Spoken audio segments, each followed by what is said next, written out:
No episódio com o Israel Subirá, filho do Luciano Subirá, a gente estava conversando sobre santidade, sobre tal, e aí eu li um texto que eu conhecia muito antigo, que eu não sabia de quem era, o título dele era Deus Pegou no Meu Bilal. É muito bom isso aí. E aí, cara, eu tenho esse texto salvo assim no meu bloco de notas há muito tempo. Acho que desde 2014, eu acho, se eu não me engano, que eu tenho salvo. E aí, cara, você falou hoje que esse texto era teu, tal. Eu falei, caraca, Era velho. teu? É? Ele não estava aqui. Não. Um dia eu estava na minha casa, e começou, Marcos, o Hub citou seu texto. Eu falei, que texto, meu Deus. Eu já escrevi alguns livros, então deve ter sido agora, deve ter sido 2015, Mas tem 2014. outros textos polêmicos também? Eu vou contar a história desse texto. Tem muito. Uhum. Mas assim... e aí mandaram o link e eu vi que você... Aí eu conheci vocês, eu não conhecia. E eu vi e falei, caramba, que legal. Tem um corte disso. Então, deu um corte polêmico. Eu fui ler lá os comentários e falei, gente, volta a falar de Jesus, não fala essas coisas. Tinha coisas assim. E aí, deixa eu contar o contexto disso, só para vocês entenderem. Primeiro que o tema eu quis ser usado.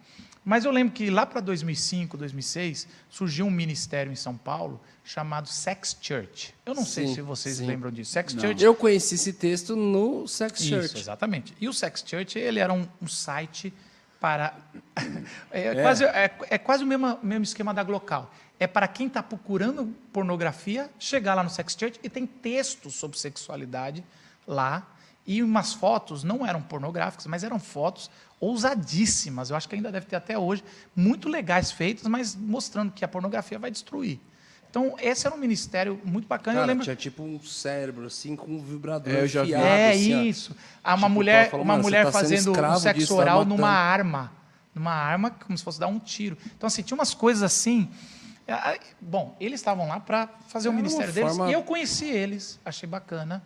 E a gente conversou, eles pediram textos. Eu já escrevia no meu blog é de 2005, 2004, e eu já escrevia, toda semana eu escrevia um texto para a juventude, fé cristã.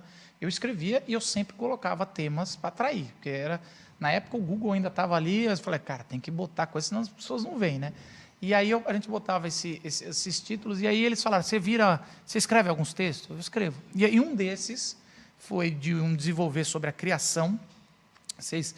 Tem um episódio, vocês podem olhar, mas como Deus criou o ser humano do barro, ele formou todo o ser humano, e, querendo ou não, a gente tem que pensar nisso. Uma hora ele chegou no pênis de Adão para formar o pênis. Então, quem pegou no pênis de Adão foi Deus.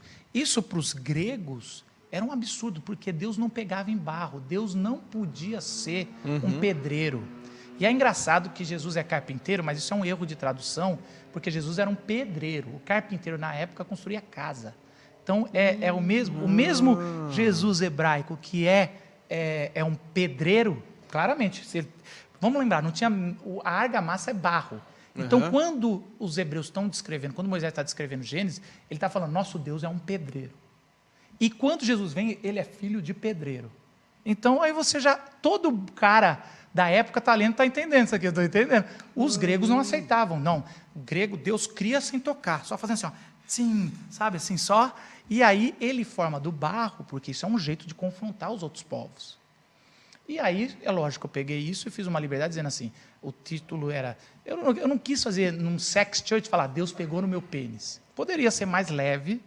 Aí eu peguei uma palavra que não é tão chula, né? Bilal, quase infantil, né? Bilal. E aí podia ser pipi. Mas aí é meio ruim um adulto falando isso. Mas assim, aí foi isso. E o texto não tem nada de blasfemar ou falar. O texto é o seguinte: veja bem o que você vai fazer com sua sexualidade, seu pênis, porque ela é sagrada. A sua sexualidade Deus fez. Então os judeus, eles lavam a mão quando eles saem do banheiro. A nossa sociedade os judeus lavam a mão quando eles entram no banheiro, porque o que eles vão tocar é sagrado.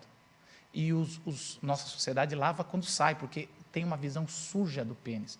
Pode ver que todos os palavrões têm a ver com pênis ou vagina ou o sexo feito de forma errada. Não existe, eu não vou fazer vocês pecarem para pensar, mas não existe palavrão fora desse eixo que eu acabei de falar para vocês.